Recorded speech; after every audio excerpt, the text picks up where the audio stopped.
Welcome back to another episode of Sense by Meg Faure. And this week we are diving into the little world of Aurelia again. She's just turned 8 months old and she is on the brink of some really exciting milestones. So join me as I chat to her mum, Julia. And today we're going to be talking about Aurelia's budding attempts to crawl and the adorable leaps that she makes while standing. We'll explore why crawling isn't just a cute milestone, but actually a crucial step in boosting cognitive development and spatial reasoning. So if you're wondering about whether or not crawling is important, this is an episode you don't want to miss. And if you're struggling with sleep and teething in your 6 to 12-month-old, don't worry, because Aurelia's journey will reveal soothing techniques and also how probiotics can actually assist after your little one's had some diarrhea after teething. So we've got lots of information on sleep and teething. For some of you might be battling with separation anxiety. And today, Aurelia is certainly starting to show a little bit of that. And so we learn effective strategies to navigate this very common stage with warmth and consistency. And we'll help your little one to feel secure and loved. And then Julia also tells us a little bit about their family vacation and how meaningful it was and the glimpse into the joys of kind of going on holiday with two energetic little ones. So whether you're looking for developmental tips, sleep solutions, or just a chat and just to catch up on what Julia and little Aurelia are up to, this episode promises to be a treasure trove for mums of 6 to 12-month-olds. So don't miss out. Stay tuned and we'll take you through Aurelia's next steps. Welcome to Sense by Meg Faure, the podcast that's brought to you by Parent Sense, the app that takes guesswork out of parenting. If you're a new parent, then you are in good company. Your host, Meg Faure, is a well-known OT, infant specialist, and the author of 8 parenting books. Each week, we're going to spend time with new mums and dads, just like you, to chat about the week's wins, the challenges, and the questions of the moment. Subscribe to the podcast, download the Parent Sense app, and catch Meg here every week to make the most of that first year of your little one's life. And now, meet your host. Welcome back, everybody. Great to have you here with us this week. And on this week's podcast, we're joined again by Julia de Silva. And Julia, we have been tracking her journey over the course of the last few months with her little girl, Aurelia. Who is now not as little as she was when we started. We have been chatting initially weekly and then 2 weekly, and now we're approaching 3 weekly as we approach the second half of her year. But a huge welcome to you, Julia. Thank you for joining us. Thank you, Meg. Yeah, she's actually last night when I was lying awake and couldn't get back to sleep, I was thinking about that first time that I saw your Instagram story and the kind of the story that prompted me to get in touch with you for us to kind of start this process. And I still remember it quite vividly, even though it is now 8 months ago. Wow. Yeah. You know, it's an amazing thing because, it is a huge commitment to be that mom that I speak to, every week or two through her baby's life. But I think you're going to look back and absolutely love it. And I know that Kaz, when we chatted weekly about Max, afterwards, she said it was the most incredible diary of his first year of life, lots of which she would have otherwise forgotten. So I hope that you are going to reap some wonderful benefits from this long term. Yeah, absolutely. It's funny, when I listen back to the episodes as they come out, there's so much that I have already forgotten. So it's a wonderful record. Yeah, absolutely. And moms, if you're listening to this and you would like to be that regular mom, I'm always on the outlook. I have actually started a new journey with a mom called Nina, who's also going to be joining us going forward. Her episodes will be coming out around about the same time as this one, actually.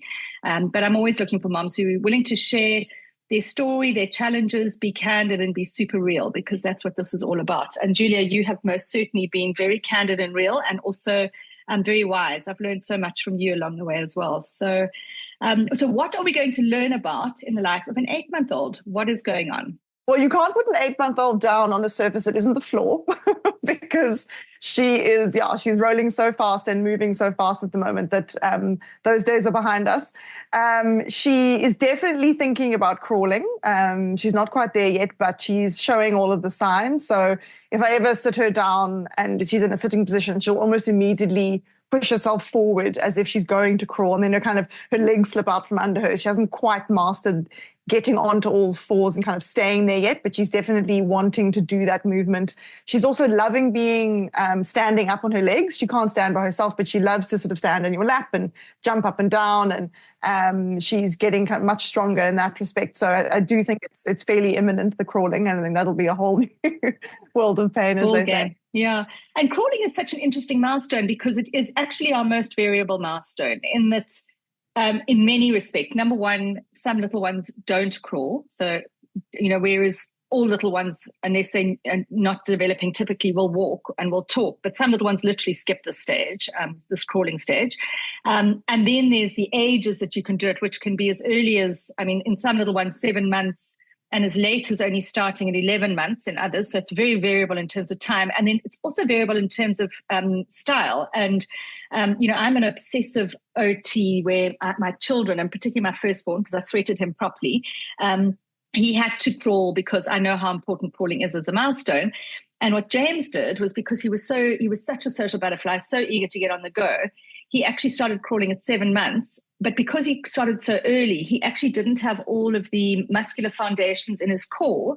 And so he ended up crawling with one leg out to the side. So he had this bizarre kind of like shift of one leg that kind of scooted him along straight, and the other one was crawling normally. And so it was quite distressing for me because I was like, oh, no, you're not doing this like you're supposed to. This is not by the book. But at least he did do it. But it is a very important milestone.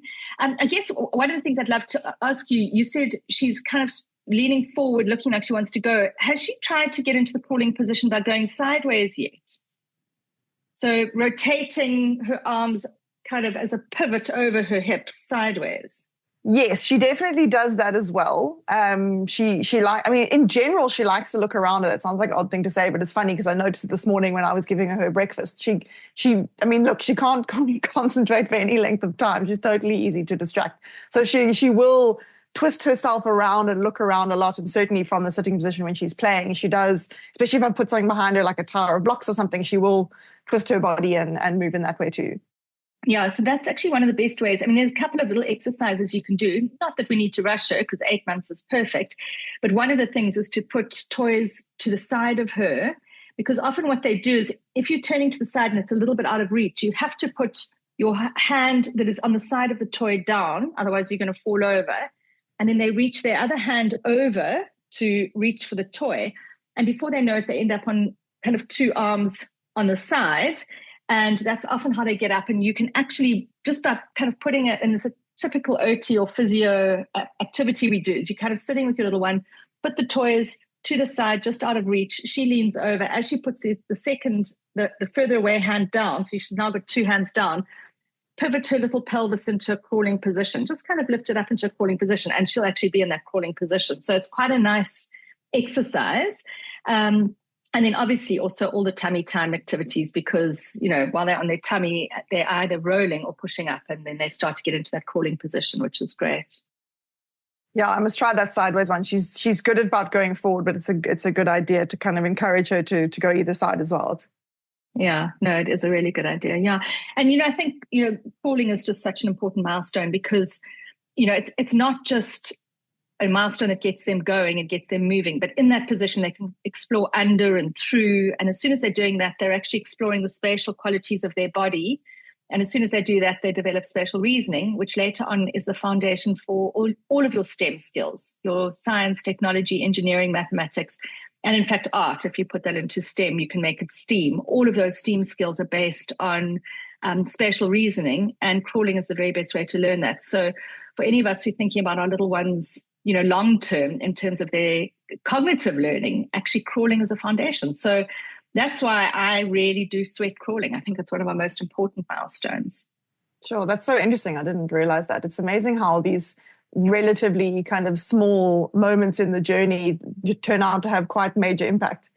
Absolutely. And the other thing that it does is when you're in a crawling position, you activate the very small, what we call the intrinsic muscles in the hand.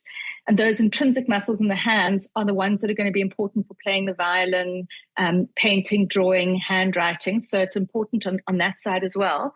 And then the other thing that it does is that when you're moving reciprocally, in other words, one side of your body is moving opposite to the other, which is what you do in crawling, you have to have messages go across from the left hemisphere of the brain to the right hemisphere very, very quickly. And they pass across a bridge between the two hemispheres called the corpus callosum. And the more a message moves across the corpus callosum, the more the neurons inside the corpus callosum actually myelinate. So myelination is the sheath that covers neurons. And the more heavyweight the sheath is, the more of a highway it is. I mean, if you can picture like an 8-lane autobahn in Germany, like a really well-traveled, myelinated neuron is like an autobahn. And the reason that's so important is that messages from the left to right-hand side of your brain, or the left and right hemispheres, is incredibly important for just absolutely all aspects of development.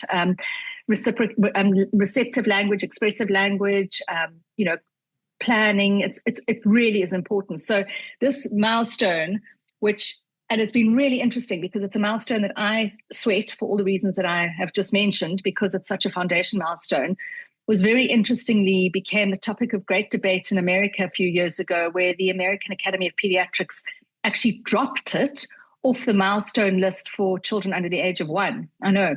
And it created bizarre. Absolutely bizarre. It created an absolute uproar amongst therapists, because basically there were sufficient parents who were saying, my baby's not doing this, therefore it's creating anxiety that it's even on the milestone chart. So the American Academy of Pediatrics said, well, okay, we'll just take it off. But actually what they should have been doing was saying, why the heck are so many babies not crawling? And of course, the main reason is that they're getting too much time in static seating positions, like for instance, bumbo seats, walking rings, being carried in a way and in a pram all the time and in a car seat all the time. And when you're in those static devices, you don't get the opportunity to practice. And so then it's very easy to just go from sitting into walking and cruising and then walking later. So instead of dealing with that, like get rid of bamboo seats and walking rings, they said, oh, don't worry, we'll just get rid of the milestone. Oh, dear. Crazy. Yeah, I know. It definitely had all of the OTs and physios on LinkedIn freaking out, and it still does.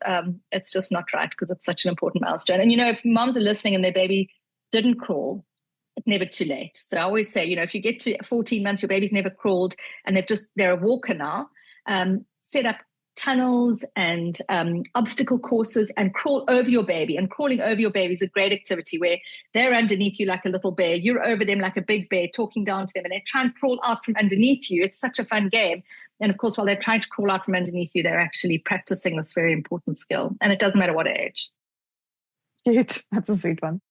Yeah. So what else has happened? Because 8-month-olds can often also produce some other little challenges around things like teething and sleep and so on. Yes. So the sleep is still okay. She's usually either sleeping through, but again, it's not regular. It's probably like once a week, once every 10 days, something like that.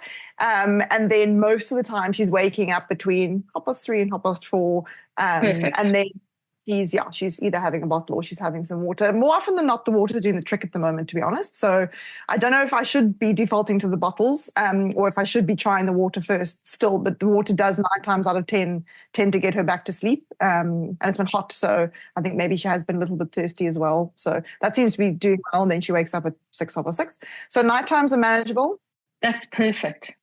And then just before you move on to the other parts, the daytime sleeps, most little ones at this age are still having their 3 sleeps, but it's not going to be long before she drops to 2. What is she doing now? This episode is brought to us by ParentSense, the all-in-one baby and parenting app that helps you make the most of your baby's first year. Don't you wish someone would just tell you everything you need to know about caring for your baby? When to feed them, how to wean them, and why they won't sleep? ParentSense app is like having a baby expert on your phone guiding you to parent with confidence. Get a flexible routine, daily tips, and advice personalized for you and your little one. Download ParentSense app now from your app store and take the guesswork out of parenting. But it's not going to be long before she drops to 2. What is she doing now? We're pretty much on 2 at the moment. It's not a perfect setup in terms of the wake windows, because often I'm finding that she will have a shorter sleep in the morning and then that kind of longer afternoon sleep, but she does wake up fairly early in the afternoon sometimes. And then I'm having to kind of manage bedtime a bit more. But she does cope with it well, and I just keep a very close eye on her in terms of the stimulation. And she does seem to manage okay with that. And that afternoon sleep can be 2.5 hours some days. So I'm okay with that, and that's working quite well. She seems to cope well with that, and it's easier, honestly, than trying to squeeze in another short nap at some point in the afternoon, which can be like a lot of work for like not necessarily a huge amount of gain. Do you know what I mean? Like it's just sometimes feels like more hassle than is necessary. So she's coping well with the 2 sleeps in the day. So the last time that we chatted, she had just had that tummy bug, and she was mostly recovered from it. And then it was interesting. It took quite a long time for her to really fully recover her appetite and to kind of get back to normal. That's something that I knew in theory, but I think in practice it can be quite, not scary necessarily, but I find myself being a little bit anxious about her not being as enthusiastic about eating, and even to a degree her bottles as well as she was before she got sick. And again, it was a very mild tummy bug. It wasn't major, but it was a very good reminder for me that is the reality, that sometimes they can take a little while to get back to full steam, and that there isn't really anything to panic about. And it is true that slowly but surely she has completely recovered her appetite to the point now where she kind of is back to normal, which is good. But again, a nice reminder that, this journey isn't entirely linear, and we have to be, rolling with the punches. And then she, on Sunday, which is a few days ago, she cut her first tooth. So I suspect that was also involved in her kind of recovery of her appetite. The sort of teething symptoms weren't overly obvious. I think I've said this to you before, that every time she's kind of grizzly, I'm convinced there's a tooth coming, and that's been going on for like 3 months and nothing. So it kind of came out of nowhere. But yeah, she coped well with it. The night before, it wasn't like she was grizzly and difficult and in pain. So I think we were lucky in that respect. It was the bottom middle tooth. So I'm anticipating another little one along soon. But yeah, that sort of went well. And I'm also sort of glad that it's a nice milestone. It's a nice marker at this age. And it's so interesting because little ones teeth so differently. She's been a fairly easy baby, and especially compared to your first little one. And so, we could have predicted that she would sail through teething quite fairly seamlessly. And it's such an interesting thing because these sensory sensitive personalities and the more slow to warm up babies, like a new tooth is Hiroshima. Like it's a complete nightmare for them. They're grizzly, they're irritable, they go off their food completely. And then, and you really know when they are teething. And then you get the other little ones who kind of sometimes the tooth just comes up and it's like, oh my gosh, was that it? So that definitely fits with her personality. And I would say, the fact that she's had a little bit of gastro in the past month, and the fact that she's had teething, because teething creates so much mucus around their mouth, and it can often give them those very acidy smelling poos. I would maybe have a look at giving her a little bit of a probiotic. I don't know if you've done that. That's actually a good idea. I actually have one that I must open for her. Yeah, I think it's a good idea. I think we really don't give enough credit to our gut microbiome for little ones, and we need to make sure that we're protecting it, not just with giving them fresh fruit and vegetables and vegetable matter, so things like legumes and nuts and those sort of things in their diet are very important, but also maybe a little bit of a probiotic, particularly if there's been a disruption to the flora, because I think that often does cause some havoc with little ones. Yes, yeah, absolutely. I mean, it's true for all of us, but I think, it's something that is probably overlooked a lot with little ones. No, it certainly is, yeah. Yeah, so that's been interesting. I suspect there's also a little bit of separation anxiety going on. Funnily enough, we had this experience a couple of weeks ago where she had one of those false starts. Doesn't happen often, but so again, I think to do with sometimes this last wake window is a little bit long for her. So she's quite tired at bedtime and she kind of passes out as soon as she's had her bottle. And then we had that false start 40 minutes later. And it's happened a handful of times now, fairly inconsistently. So I'm not too concerned about it, but it's interesting to me that at that false start, she can't be soothed back to sleep the normal way, which would be normally just putting her dummy in, maybe patting her bum, nothing major. She needs me to be sitting there. I don't have to be touching her, but she needs to be able to see me. So she'll roll over and look at me, just check I'm there, and then she'll go close her eyes for 2 more minutes, and then she'll check again. And then I thought, okay, let me just look at the app. And lo and behold, I open the app and it says a thing about separation anxiety. I was like, okay, Meg knows what's going on. So, and I had mentioned it to my husband. So I said, listen, I looked in the app and it said that this is kind of appropriate for her particular age. So I sort of did a little bit of reading on it to remind myself how to handle it. But yeah, I think it might be creeping in a bit now. Yeah, and this is absolutely the age. 8 to 10 months is exactly when it happens. And it's quite interesting the reason it happens. When babies are born, their psyche believes that they are you and you are them. And so you are, and in fact, in the kind of psychological theory that the mother is the object of the love. And so, the object is just the same as them. So they don't have their own persona. And then at some point at around about this time, they start to wake up to the fact that they are their own little person. So they know that when they squawk, you'll come. When they drop something, you'll laugh. When they do, so they start to realize, actually, I am my own person. And that realization, which is very important in the development of self, but it's accompanied by realizing that they're not you. And that means that if they're not you and you're not them, that means that when you're not around, you might be somewhere else. You might not exist, so they start to call you back. And this stage is what we call object permanence. So we realize that the object exists outside of us, that, they are their own person. And when that happens, they need to know that, just make sure that you'll come back, that you'll stay. So it's very interesting. And I love the way you describe that, because that kind of checking out that you are staying shows that she's realizing that you do have the option of leaving. And so she's just making sure that you don't exercise on that option. So it definitely is. And, the games that you play for that are things like hide and seek, so I love the one of crawling around the back of the couch and calling her and seeing when she comes to you, or, crawling around the couch and saying boo to her if she's not crawling yet. The peekaboo games, the hide and seek as she gets a little bit older. And then one of the things that I always say is you must always say goodbye when you're leaving and hello when you return. And, I think a lot of parents can't bear the tears when they say goodbye. And so they just sneak out and, I'm going to Pick and Pay, just keep her distracted. I'll be back in a little bit.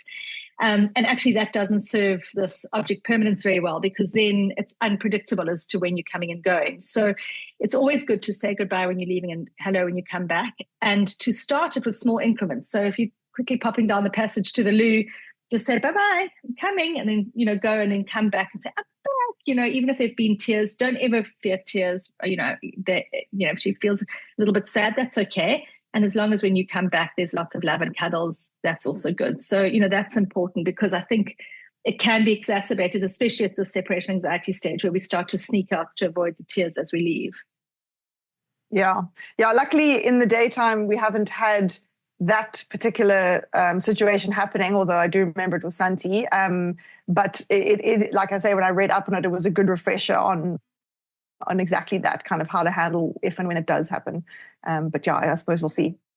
And back to the old theme of sensory personalities, it'll be different. Your slow to warm up baby is obsessed with not being separated, because when you're not there, it means that there's going to be something that's inconsistent, new, novel, different, something to get used to, and they just can't bear it. So they just always want the status quo, which means that you must always be there. So they really, really battle with separation anxiety. Whereas your social butterflies, much less so, and your settled babies also less so, because for them, they just seem to take life's little perturbations and little challenges much more in their stride. So she may not actually ever freak out when you leave her, but it is just worth, kind of keeping that in mind. Yeah, no, it's definitely a good thing to know. I think that temptation to sneak off is real, especially when you're just trying to get on with your day. But I think it's one of those many things, I think, where avoiding a little bit of, a meltdown is actually worth, it's not worth doing. It's better to actually just face it head on, and actually it'll be better in the long run. Absolutely. So you have mentioned pretty much everything that I would think about for a little one of this age. It's quite incredible how it just always happens like that.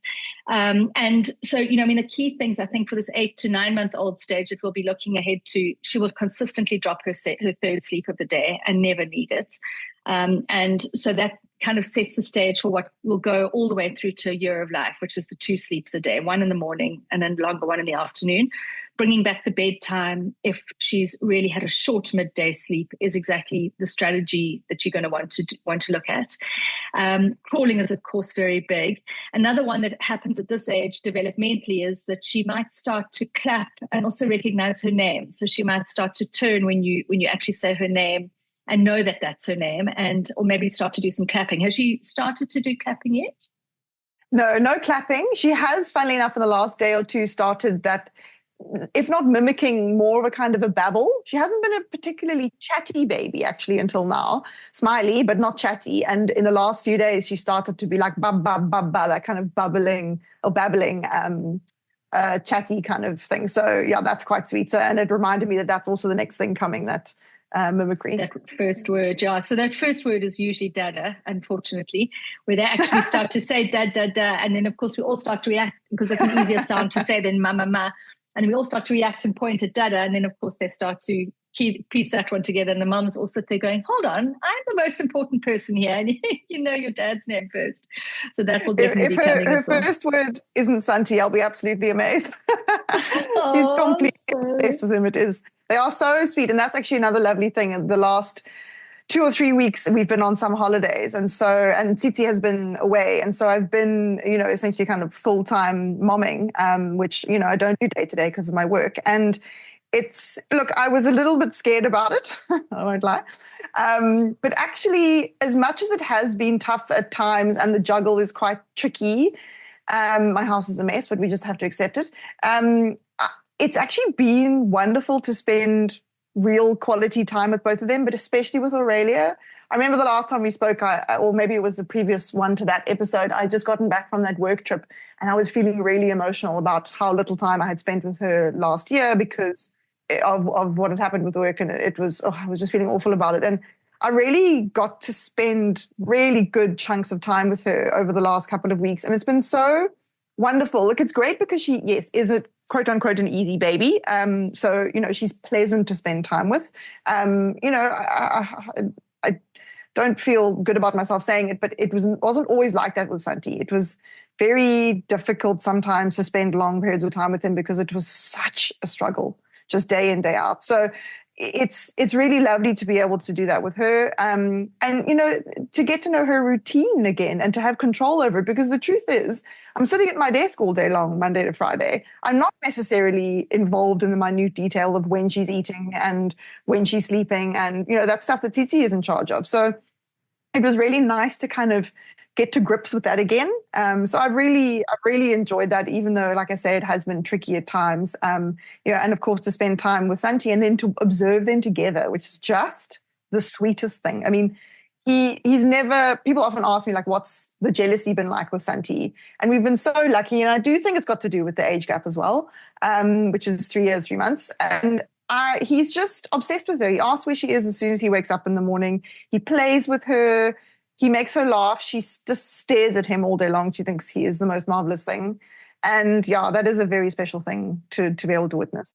No, it really is. And I think, you mentioned the 3 years, 3 months, which was something that I think I told you in our first episode, that the researchers showed that was a really good age gap for separation anxiety, for sibling rivalry, and also just for mums managing. It's a really good age gap.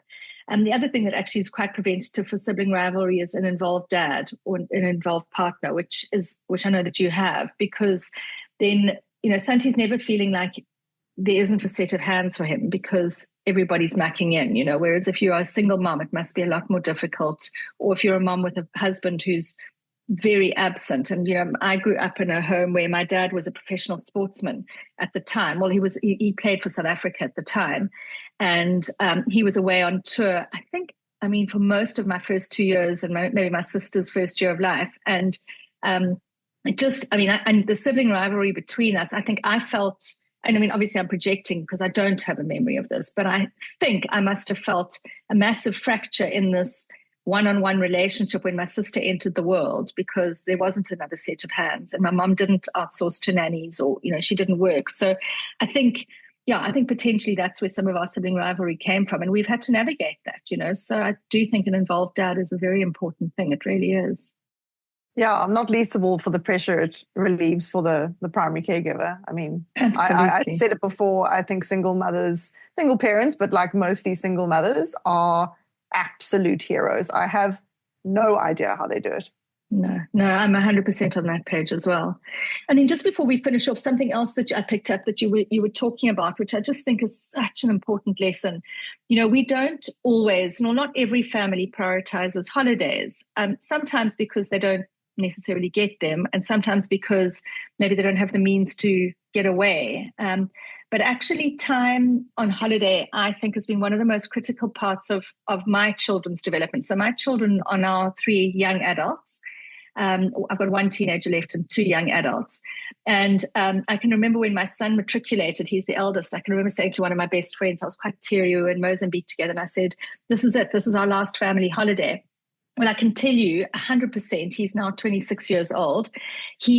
All 3 kids are always home for every single holiday. It is just, and they're bringing their partners, and it's just been an incredible, and in fact, I literally said 2 days ago that I think this young adult stage of parenting is the best ever. Our house is always full of young adults, and they are fascinating, and I'm curious about their minds, and they're curious about us as well. So it really has been delightful. But I think that habit was bedded down in very early, high priority around holidays. And it doesn't have to be an expensive holiday. I mean, we used to go camping. We also used to go to Mgazi once a year. That was our treat. We used to go every January to Mgazi, where we would have nannies to help us, but we were very much involved with our kids, and we always had a rule, which we followed through the whole of adolescence, and even now with them as adults, is that you may not be on any device. Back in the day, it was Game Boys and Blackberries and then iPhones. And so we always had a rule that you may not be on any device while you're on holiday. In fact, when we went to our farm, we used to have a farm in the bushveld. We used to lock all devices in the cubbyhole of the rental car that got us there from Joburg.